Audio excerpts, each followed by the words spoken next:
this was my first experience of becoming a father, and it was horrible.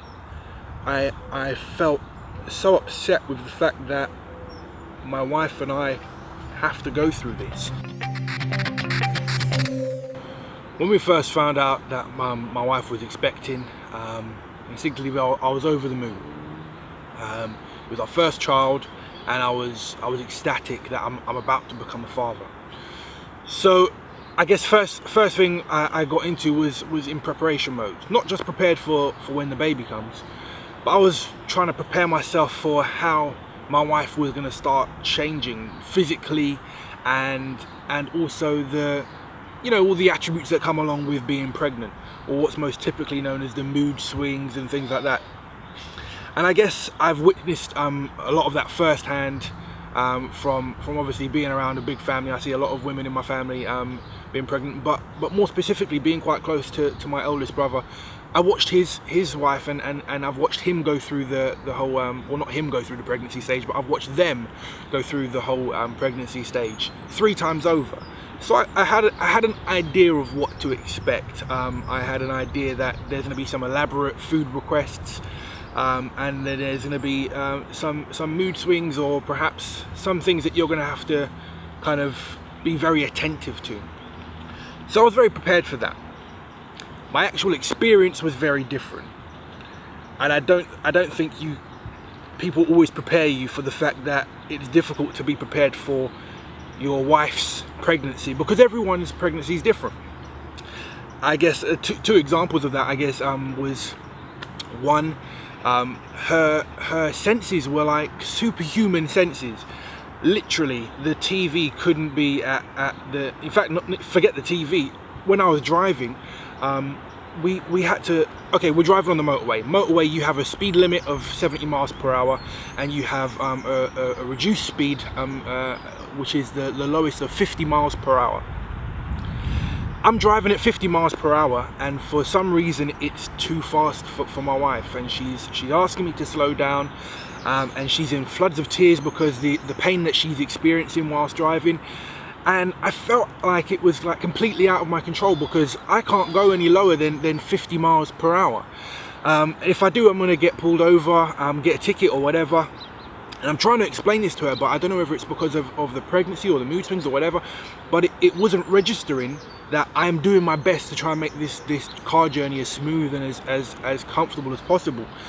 And that made me feel kind of helpless, because I have my wife here who's in her pregnancy stage, and she's experiencing pain, and she feels it's because of myself, but I'm trying to explain to her that I'm trying to make it as comfortable as I can. So my best wasn't good enough for her at that time, and that felt a little bit heartbreaking, because my wife isn't a crier, and to see that the fact that something that I was doing was bringing her to tears, it was a little bit heartbreaking, because there was nothing I could do about it. As smooth as I would drive, as slow as I would drive, she was still upset because of it. That's one example. The other example is I had to drastically change my food regime. I am a big West Indian food lover. I love jerk chicken, I love curry chicken and rice and peas and all that jazz. But for 6 months of her pregnancy, we couldn't have it. Why? Because her senses were so heightened that even the smell of the seasonings was, I think it was like giving her a headache or something like that, but she just couldn't tolerate the smell of it. So for 6 months I had to completely do without my favourite food, which was a huge sacrifice for me, because I go to great lengths to get good West Indian food, but I couldn't have it for 6 months. No problem, it's only 6 months. I was just hoping that after the pregnancy that it would kind of kick back in, that we could have that food again. But anyway, so I didn't expect those things during pregnancy. Nonetheless, we prepared for the baby's delivery, but it was like it was completely out of my control, which is something that I'm not completely used to. The delivery date we thought was going to happen a lot sooner than it did. It came like 2 weeks later, and then the whole delivery process was just very, very long and drawn out. And I wasn't really expecting this, because I've seen other people in my family, they've gone in, perhaps not as lengthy period of time as we went in, but they've come out, had their baby, and they're back home. Again, my sister-in-law. I've seen it happen 3 times over. So I was expecting this to happen for myself. Anyway, there was a few complications during the delivery process, which meant that the doctors advised us that we were going to need to go for a C-section. Nothing went to plan at all. We planned to have a water birth. We couldn't get a water birth. We planned for a natural delivery. We had to get a C-section. And during the whole process, I'm thinking to myself, well, everything that we planned for and everything that we prepared, nothing's gone to plan. And it was very difficult for me to kind of get my feet, because it's a new situation for myself. I've never been in it before, so all I can go on is experiences that other people have told me on, and what I've already seen. And so far, none of that's happening.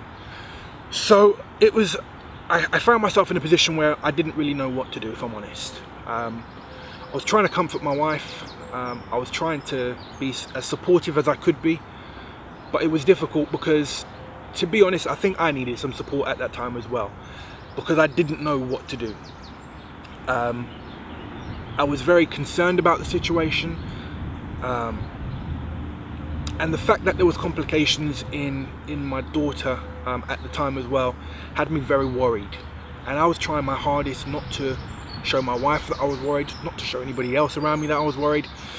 My main priority at the time was just to make sure that my wife was in a place where she could just give birth, be safe, and be comfortable knowing that I'm there for her. But the truth was that I was scared. I was very scared. I potentially thought that I could have lost my wife and my daughter, and for me that would have been heartbreaking. It would have been probably even the collapse of me as I know it, because those are 2 things that I have grown to love. And then the delivery happened. We had the C-section, and even that was a surprise because I was expecting a boy. I told everybody from the scan, we're having a boy. We bought loads of clothes that were boy clothes, and we was totally prepared to have a boy. And that for me was like the moment where I just kind of had to just laugh and say, you know what, everything's not going to happen the way I want it, even down to the fact that I had a girl instead of a boy, and I wasn't prepared for that. But nonetheless, I was overjoyed. I held her in my arms, and I was overwhelmed with the fact that this is my new responsibility, and I had to take care of, I had to keep my wife safe. I had to keep her cool, and make sure that the afterbirth process was as smooth for her as possible. So I've gone home. I am now a new father. I didn't quite know how to take it in because, to be honest, I was really tired. After like 20 hours of doing delivery, I felt like I might as well have delivered the baby myself. It was difficult for me, but it was obviously more difficult for my wife. But nonetheless, I'm home. I'm a new dad. It hasn't quite registered yet. I've called all the family. I've told them that I'm a father. We've got a new baby girl, and I've gone to sleep. I wake up the next morning and I go to visit my wife and my daughter in hospital. And before my eyes, my wife and we noticed that my daughter's having seizures down one of the sides of her body. So half the side of her body is having these seizures. And my wife brings it to the nurse's attention, and then within perhaps half an hour to an hour, she was rushed back off into intensive care, and she remained there for about a week and a half. And she had tubes hooked up into her. She was covered by a plastic box that I couldn't get through. I couldn't touch her with my actual hands. We had to wear gloves to actually. I couldn't even get to hold her. We had to have gloves if we wanted to try and touch her or stroke her body. We went through this incubator, put gloves on, and we would touch her with our hands. And even then, we had to be very gentle with her because she was hooked up to tubes. And this was my first experience of becoming a father, and it was horrible. I felt so upset with the fact that my wife and I have to go through this, and I couldn't understand why. And I think it really challenged my relationship with God as well, because I didn't understand why this was happening with me, and it challenged me to I guess rely on God. I guess that was a moment where I had to kind of rely on God, and that was perhaps my first experience of actually, for me, witnessing a miracle. After about a week, she had two blood clots in her brain, and she was on I think she was on like 3 sets of medication, because the first 2 wasn't working as well as they should have done. And consultations from the doctor, the doctor was saying that somewhere or another she's gonna develop some type of abnormality because of the seizures and because of the blood clots in her brain. Whether it be her ability to walk, whether it be her learning ability, her speaking ability, some way or shape or form, she's gonna be left scarred by these blood clots. Anyway, after we saw her recovery, she was meant to be an outpatient for 5 years, and within the first month, we took her home, and I guess I felt kind of not pressured. I felt overwhelmed with the new responsibility, because not only am I now a new father, but I'm a new father who's dealing with a child who's potentially going to be disabled in some way, shape or form. This is what's going on in my head. We've got to take her home, give her medication regularly, and this isn't the norm of what I was expecting to have. I've seen loads of people have kids, and this isn't what they went through, and I couldn't quite grasp how I'm meant to deal with this, because I haven't seen anybody go through this before. I'm sure there's loads of people who do go through stuff like this, but I haven't seen it, so I didn't know how to deal with it. And that left me feeling very vulnerable. I had to try and find advice and try and rely on others to kind of give me advice on what I needed to do. And it's difficult to think on your feet when you're in a situation that's completely alien to you. And I kind of felt myself stumped. And for me, I wasn't being the father that I wanted to be, I guess, at that time. So at this point in time, I'm meant to be the rock for my family, and I feel like I'm failing drastically. I've been thrown into this environment, and I don't feel that I'm coping well, and I'm starting to think in my head that it's evident that I'm not coping as well as I should be. Nonetheless, my wife and I do our utmost best to make sure that once we've been told that something's going to be wrong with maybe her learning abilities or her walking abilities, we've put like all of our effort into making sure that anything that the doctors have said about my daughter's learning abilities or walking abilities or whatever the disability may be, we've put our utmost best into making sure that we counteract that by training her a lot faster and making sure that we can overcome any problems that may have arisen. So, like I say, she was due to be an outpatient from the hospital for 5 years, and they were going to keep her under surveillance and kind of monitor her for 5 years. And then what happened is, after the first month of medication, she was taken off of medication. She was meant to be on that for a lot longer. And then every time we went to the doctors, the doctor will always say that they're very impressed with her development. She started doing a lot of things a lot earlier than we anticipated. As like not even mentioning the fact that she had these two blood clots, just a lot earlier than we would have imagined a normal child doing, to be honest. So anyway, every time we go into the doctors, they're very happy with the progression. 2 years down the line, they've taken her off of being an outpatient. They decide that 5 years is too long. They don't need to have her as long as that, because they're very happy with the progress. So I'm ecstatic. My wife is ecstatic with this news, and that kind of made me start getting a bit more confidence in myself again, because I started to think to myself, well, you know what?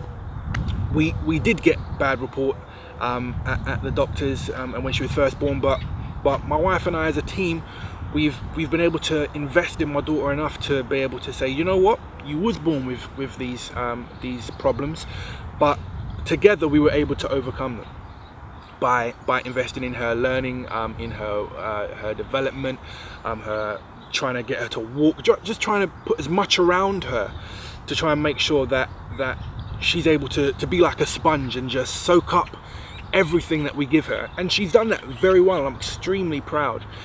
And I guess going through that, about when we first went through that, I was totally put off of having any more kids. I thought to myself, if this is what having kids is going to be like, forget it. I'm not doing it again, because this is too stressful. I felt like I was going to lose everything, and I don't want to go through that again. But then on the other hand, I thought to myself, well, you know what?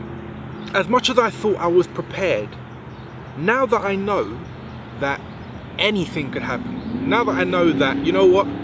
If you want a water birth, you might not get a water birth. If you want a boy, you might get a girl. Like, you might not have a natural birth. You might have to take drugs when your wife is giving birth, or whatever. Anything could happen. And I think now that I know that, and that I can kind of smile and laugh at the fact that I'm open to the surprises, I'm also prepared for anything to happen. So I'm kind of prepared to be in a position where I'm not prepared. And I guess that puts me in a position where I'm now able to think on my feet a lot quicker. If my wife was to fall pregnant again, I'm in a position now where I can be a bit more attentive. I can ask questions about how she's feeling, and then perhaps adapt to that straight away. Not necessarily just assume that it's going to be the run-of-the-mill pregnancy like everybody else has. I feel like I am a bit more switched on, to be honest. I've had in what I would call a bad experience of the pregnancy and the childbirth, but I think that enables me to go through it again, not worrying as much and feeling like I'll be able to have a bit more control over the situation, even when I have not got the control. Because we can always turn it around and try and, like I say, think on your feet. Think, okay, how can I get the ball back in my court? How can we overcome this problem? What else could we do? How else can I accommodate my wife? And I think that makes me a lot more prepared to be unprepared.